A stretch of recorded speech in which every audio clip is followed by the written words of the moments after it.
ಇಂದು ನಂಜನಗೂಡು ತಾಲೂಕು ಕವಲಂದೆ ಹೋಬಳಿಯ ಮಲ್ಲಹಳ್ಳಿ ಗ್ರಾಮದಲ್ಲಿ ರೈತ ಜಾಗೃತಿ ಸಭೆ ನಡೆದ ಕಾರ್ಯಕ್ರಮದಲ್ಲಿ ಪ್ರೊಫೆಸರ್ ನಂಜುಂಡಸ್ವಾಮಿ ಅವರ 89ನೇ ಹುಟ್ಟುಹಬ್ಬದ ಆಚರಣೆ ಆಯೋಜಿಸಲಾಗಿತ್ತು. ಪ್ರೊಫೆಸರ್ ನಂಜುಂಡಸ್ವಾಮಿ ಅವರ ಭಾವಚಿತ್ರಕ್ಕೆ ರೈತ ಸಂಘದ ರಾಜ್ಯ ಅಧ್ಯಕ್ಷ ಪಚ್ಚೆ ನಂಜುಂಡಸ್ವಾಮಿ ಮತ್ತು ಜಿಲ್ಲಾಧ್ಯಕ್ಷ ವಿದ್ಯಾಸಾಗರ್ ಪುಷ್ಪಾರ್ಚನೆ ಮಾಡಿದರು. ಬಳಿಕ ಪಚ್ಚೆ ನಂಜುಂಡಸ್ವಾಮಿ ಅವರು ಮಾತನಾಡಿ, ಪ್ರೊಫೆಸರ್ ನಂಜುಂಡಸ್ವಾಮಿ ಅವರು ಸಮಾಜವಾದಿ ಚಳುವಳಿ ಹಿನ್ನೆಲೆಯಿಂದ ಬಂದಿದ್ದರು. ಸಂವಿಧಾನ ಚೌಕಟ್ಟಿನಲ್ಲಿ ರೈತರ ಸಮಸ್ಯೆಗಳನ್ನು ಬಗೆಹರಿಸಿದರು. ರೈತರ ಸಾಲ ಮನ್ನಾ ಬಗ್ಗೆ ಮೊದಲು ಧ್ವನಿ ಎತ್ತಿದವರು. ರೈತರಿಗೆ ಉಚಿತ ವಿದ್ಯುತ್ ಕೊಡಿಸಿದ್ದು, ಕಬ್ಬಿಗೆ ಬೆಂಬಲ ಬೆಲೆ ಮೊದಲ ಧ್ವನಿ ಎತ್ತಿದವರು ಎಂದು ತಿಳಿಸಿದರು. ಗ್ರಾಮಗಳಲ್ಲಿ ರೈತೋತ್ಸವ ದಿನ ಅಂತ ಆಚರಣೆ ಮಾಡಲಾಗ್ತಾ ಇದೆ. ಇದು ಯಾವುದೇ ಸರ್ಕಾರ ಅನೌನ್ಸ್ ಮಾಡಿರುವಂತಹ ದಿನ ಅಲ್ಲ. ಸ್ವಯಂ ಪ್ರೇರಣೆಯಿಂದ ರೈತ ಚಳುವಳಿ, ಆಮೇಲೆ ಪ್ರೊಫೆಸರ್ ನಂಜುಂಡಸ್ವಾಮಿ ಅವರ ಹೋರಾಟದ ಬದುಕಿನಲ್ಲಿ ಪ್ರೊಫೆಸರ್ ನಂಜುಂಡಸ್ವಾಮಿ ಅವರ ಹೋರಾಟದಿಂದ ಫಲವನ್ನ ಪಡೆದಂತಹ ರೈತ ಸಮುದಾಯ ಸ್ವಯಂ ಪ್ರೇರಣೆಯಿಂದ ಆಚರಣೆ ಮಾಡ್ತಿರುವಂಥದ್ದು.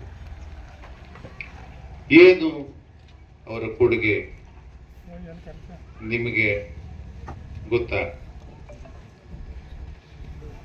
ಸಾಲ ಮನ್ನಾ, ರೈತರ ಸಾಲ ಮನ್ನಾ ಮೊದಲು ಧ್ವನಿ ಎತ್ತಿದ್ದು ಜಿಲ್ಲಾಧ್ಯಕ್ಷ ವಿದ್ಯಾಸಾಗರ್ ಮಾತನಾಡಿ, ಗ್ರಾಮೀಣ ಭಾಗದವರಿಗೆ ರಾಷ್ಟ್ರೀಕೃತ ಬ್ಯಾಂಕ್ ಸಾಲ ನೀಡದೆ ಮೈಕ್ರೋ ಫೈನಾನ್ಸ್ಗಳ ಅಟ್ಟಹಾಸಕ್ಕೆ ಗ್ರಾಮೀಣ ಜೀವಗಳು ಬಲಿಯಾಗುತ್ತಿವೆ. ಅಂತಹ ನೊಂದ ಜೀವಗಳ ಪರವಾಗಿ ಹಳ್ಳಿಗಳಲ್ಲಿ ಹಸಿರು ಶಾಲಿನ ಸೈನಿಕರು ನಿಮ್ಮೊಂದಿಗೆ ನಾವಿದ್ದೇವೆ. ಆತ್ಮಹತ್ಯೆ ಬೇಡ, ಆತ್ಮಸ್ಥೈರ್ಯವಿರಲಿ ಎಂದು ರೈತರ ಸಭೆಯಲ್ಲಿ ತಿಳಿಸಿದರು. ಕಾಳೇಗೌಡ ನಾಗವರ್ರವರು ಮಾತನಾಡಿ, ಪ್ರೊಫೆಸರ್ ನಂಜುಂಡಸ್ವಾಮಿ ಅವರ ವಿಚಾರಗಳನ್ನು ವಿವರಿಸಿದರು.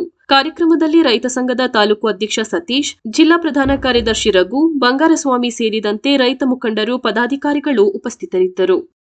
ಹಳ್ಳಿಗಳಲ್ಲಿ ಹೆಚ್ಚಿಗೆ ಬಡ್ಡಿ ವಸೂಲಿ ಮಾಡ್ತಾ ಇರೋಂಥವ್ರು ಇದ್ರೆ, ಮತ್ತೆ ತರಕಾರಿ ವ್ಯಾಪಾರ ಮಾಡೋಂಥ ಮಹಿಳೆಯರಿಗೆ ಬೆಳಿಗ್ಗೆ 900 ಕೊಟ್ಬಿಟ್ಟು ರಾತ್ರಿ 1000 ರೂಪಾಯಿ ವಸೂಲಿ ಮಾಡ್ತಿದ್ರೆ, ದಯವಿಟ್ಟು ನಿಮ್ಮ ಜೊತೆ ನಾವಿದ್ದೀವಿ.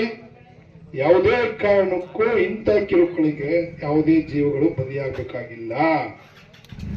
ಮತ್ತೆ ನಮ್ಮ ನಂಜನಗೂಡಿನಲ್ಲಿ ಸನ್ಮಾನ್ಯ ದರ್ಶನ್ ಧ್ರುವನಾರಾಯಣ ಅವರ ಎದುರುಗಡೆ ಒಂದು ಪ್ರತಿಭಟನೆ ಆಯಿತು.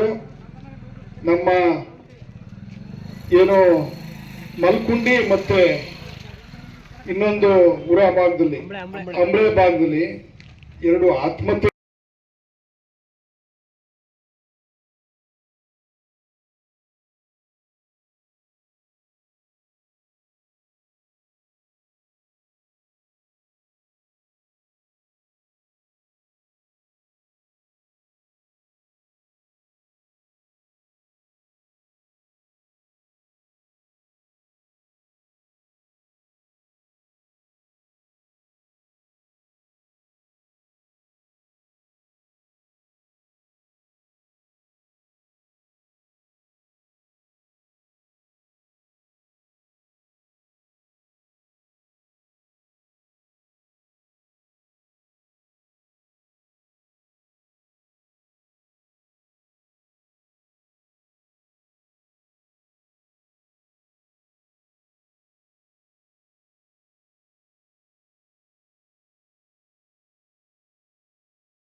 ಎಂ.ಡಿ. ನಂಜುಂಡಸ್ವಾಮಿರವರು ಕಂಡಂತ ಕನಸುಗಳು ನನಸಾಗಲಿ ನನಸಾಗಲಿ. ರೈತ ಚೇತನ ಪ್ರೊಫೆಸರ್ ಎಂ.ಡಿ. ನಂಜುಂಡಸ್ವಾಮಿರವರಿಗೆ ಜಯವಾಗಲಿ ಜಯವಾಗಲಿ. ರೈತ ಪಿತಾಮಹ ಪ್ರೊಫೆಸರ್ ಎಂ.ಡಿ. ನಂಜುಂಡಸ್ವಾಮಿರವರಿಗೆ ಜಯವಾಗಲಿ ಜಯವಾಗಲಿ. ರೈತ ನಾಯಕ ಪ್ರೊಫೆಸರ್ ಎಂ.ಡಿ. ನಂಜುಂಡಸ್ವಾಮಿರವರ ಆದರ್ಶಗಳು ಚಿರಾಯುವಾಗಲಿ ಚಿರಾಯುವಾಗಲಿ.